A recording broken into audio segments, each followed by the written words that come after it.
आप सभी को नमस्कार। आज मैं आप सभी के समक्ष एक धार्मिक कहानी लेकर आई हूँ, भगवान का आशीर्वाद। तो श्रवण करते हैं ये कहानी। एक बार भगवान नारायण और माता लक्ष्मी लोगों की परीक्षा लेने के लिए ठंड के मौसम में मूसलाधार बरसती हुई संध्या में अत्यंत बूढ़े स्त्री पुरुष का रूप धारण करके पृथ्वी लोक में आए। नगर के एक धनी सेठ के द्वार पर जाकर वे दरवाजा खटखटाने लगे। दरवाजा खोलकर सेठ जी ने जब उन्हें देखा तो बिगड़ कर बोले, अरे कीचड़ सने पांव से सारे दालान में मिट्टी फैला दी, भागो यहाँ से। सेठ जी, हम इस रात में कहाँ जाएं? वृद्धा माता लक्ष्मी गिड़गिड़ाई, ठंड से प्राण निकल रहे हैं, कहीं ठहरने के लिए जगह दे दो। परंतु सेठ ने द्वार बंद कर लिया। उन दोनों को प्रकाश में सेठ के महल के पास ही एक टूटा फूटा सा घर दिखाई पड़ा। उसके टूटे किवाड़ से दिए के प्रकाश की एक किरण दिखाई पड़ी। बूढ़े भगवान विष्णु ने बुढ़िया माता लक्ष्मी से कहा, आओ चलो उस घर में ही आश्रय मांग कर देखें। बूढ़ी ने कहा, जब इतने बड़े सेठ ने अपने यहाँ स्थान नहीं दिया तो ये कंगाल क्या देंगे, और ठहरने को जगह मिल भी गई तो रात भर में बिना ओढ़ने बिछोने के इन फटे भीगे कपड़ों में तो प्राण ही निकल जाएंगे। वृद्ध बोला, कुछ भी हो, मुझसे तो अब और चला नहीं जाता। और उन्होंने आगे बढ़कर द्वार ठकठकाया। दूसरे ही क्षण हाथ में दिया थामे मैली फटी साड़ी पहने एक स्त्री ने द्वार खोला। उन दोनों की दशा देखते ही वह करुणा भरे स्वर में बोली, हाय हाय, आप लोग इस अंधेरी रात में कहाँ भटक रहे हो? आइए आइए, भीतर आ जाइए। उन्हें सहारा देकर वह भीतर ले गई। छोटी सी कोठरी में दो टूटी फूटी चारपाइयां पड़ी थी। उनमें से एक को खाली करके स्त्री ने उनसे बैठने को कहा। दोनों के कपड़ों से जल चूकर कोठरी गीली हो चली, परंतु उस स्त्री ने उसकी तनिक भी चिंता न करके जल्दी जल्दी अंगीठी में आग सुलगाकर उन्हें तापने को कहा। फिर अरगनी पर से दो पुराने परंतु धुले हुए कपड़े लाकर बोली, बाबा आप लोग अपने भीगे कपड़े उतार कर इन्हें लपेट लो। क्या करूं, मैं बहुत गरीब हूँ, इससे इन्हीं दो कपड़ों में गुजर करनी होगी। आपके कपड़े मैं निचोड़ कर फैला दूंगी। उन्हें कपड़े बदलवा कर वह दालान में गई और दो पीतल की छोटी छोटी थालियों में बथुए का साग तथा बाजरे की रोटियां रख कर ले आई। माता जी, उसने वृद्धा से कहा, आज मेरे घर में यही भगवान का प्रसाद है। मुझे बहुत दुख है कि न तो घर में घी है, न ही दूध है और न चीनी। कोई बात नहीं बेटी, हमें तो यह भोजन बड़ा स्वादिष्ट लगा। वे दोनों खाते हुए बोले। थोड़ी देर में उस स्त्री का पति भी आ गया। वह बेचारा भी रोजगार की तलाश में दिन भर घूमकर अब थका मारा लौटा था। पत्नी ने अतिथियों को भोजन खिला देने के बाद चुपके से द्वार पर ही अपने पति को सब बता दिया। सुनकर वह भी बड़ा प्रसन्न हुआ। फिर दोनों ने अपने बिछोने उन दोनों वृद्धों को देकर उन्हें तो खाट पर सुलाया और खुद दोनों एक फटा टाट ओढ़कर धरती पर लेट गए। प्रातःकाल ही जब बारिश बंद हो गई तो वे बुजुर्ग जाने लगे।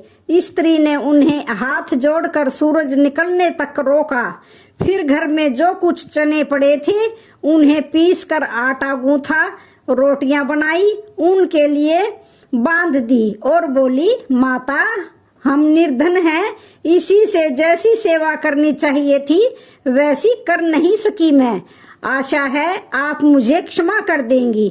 बूढ़ी माता लक्ष्मी ने उत्तर दिया, बेटी हम गरीबों की जो सेवा तूने की उसका फल तुझे भगवान देंगे। आज तू जो चीज छुएगी वह दिन भर खाली नहीं होगी। वे लोग चले गए तो स्त्री को अपनी बथुए की हांडी को साफ करने की याद आई। रसोई में जाकर उसने हांडी उठाई तो देख कर आश्चर्य से भर उठी। उस हांडी में अशर्फियां भरी हुई थीं। अब जो उसने उसे उलट कर रखा तो वह दोबारा भर गई। वह उन अशर्फियों को उठाकर रखती और हांडी में दूसरी भर जाती। दिन भर में उसकी कोठरी अशर्फियों से भर गई। बस फिर तो उसके पति ने उन अशर्फियों को बेचकर बढ़िया मकान ले लिया, एक कपड़े की दुकान खोल ली, घोड़ा गाड़ी खरीद ली और वे सुखपूर्वक रहने लगे। उस सेठ को जब यह समाचार मिले कि उसके निर्धन पड़ोसी एक रात में ही अमीर हो गए हैं तो उसने उस स्त्री तथा उसके पति को बुलाकर कारण पूछा। स्त्री ने सरलता पूर्वक सब कथा सुना दी। अब तो सेठ और सेठानी को रात दिन यही चिंता रहने लगी कि किसी प्रकार वे करामाती बूढ़े बुढ़िया मिल जाएं तो वे भी घर भर अशर्फियां प्राप्त कर लें। देवता तो लोग की इच्छा करते ही मनुष्य के हृदय की बात जान लेते हैं। एक रात जब बहुत जोरों की बारिश हो रही थी और ओले भी पड़ रहे थे तो वही बूढ़े बुढ़िया फिर उसी सेठ के द्वार पर पहुंचे। द्वार पर खटखट सुनते ही सेठ ने बिजली के प्रकाश में से झांक कर उन्हें पहचान लिया और जल्दी जल्दी सेठानी को उन्हें लेने भेजा। बिजली बुझाकर एक दिया हाथ में लेकर सेठानी बाहर आई और झूठी ममता दिखाकर बोली, हाय हाय बाबा, तुम कहाँ भटक रहे हो, आओ अंदर आ जाओ। फिर घर की सबसे टूटी चारपाई पर उन्हें बैठा दिया। घर में अनेकों गर्म वस्त्र होते हुए भी वह उनके लिए 2 फटे पुराने वस्त्र ले आई और बोली, बाबा घर में इस समय यही उपस्थित है। फिर उनसे बिना पूछे ही घर की सबसे घिसी पुरानी थालियों में बथुए का साग तथा बाजरे की रोटी भी ले आई। ओढ़ने को 2 फटे कंबल भी कहीं से मंगा लिए। फिर सेठ सेठानी भी उसी कमरे में गद्दे बिछाकर धरती पर लेट गए। सवेरे अंधेरे ही जब दोनों बुजुर्ग जाने लगे तो सेठानी ने चना पीसकर रोटी बनाई और उनके लिए बांध दी और बोली, माता हम बड़े दरिद्र हैं, आपकी सेवा नहीं कर सके, आशा है आप हमें क्षमा कर देंगी। बूढ़ी ने कहा, बेटी जैसी सेवा तूने की उसका फल तुम्हें भगवान जरूर देगा। हाँ, आज तू जिस काम को हाथ में लेगी वह दिन भर समाप्त नहीं होगा। उन लोगों के जाते ही सेठ सेठानी में झगड़ा हो पड़ा। सेठ चाहता था कि बथुए की हांडी मैं खोलूं और सेठानी चाहती थी कि मैं खोलूं। अंत में दोनों ने एक साथ हांडी पकड़ी। इस छीना झपटी में हांडी टूट गई और कमरे में बथुआ ही बथुआ बिखर गया। सेठानी झाड़ू लेकर कमरा धोने लगी। जब वह कमरा साफ करती कमरे में तुरंत ही बहुत सारा बथुआ फिर बिखर जाता। सवेरे से संध्या तक उसे कमरा साफ करना पड़ा। तो ठीक है, जिसकी जैसी नियत होती है भगवान उसको वैसा ही फल देते हैं। तो आज की कहानी का यहीं पर समापन होता है। वीडियो अच्छी लगे तो चैनल को लाइक शेयर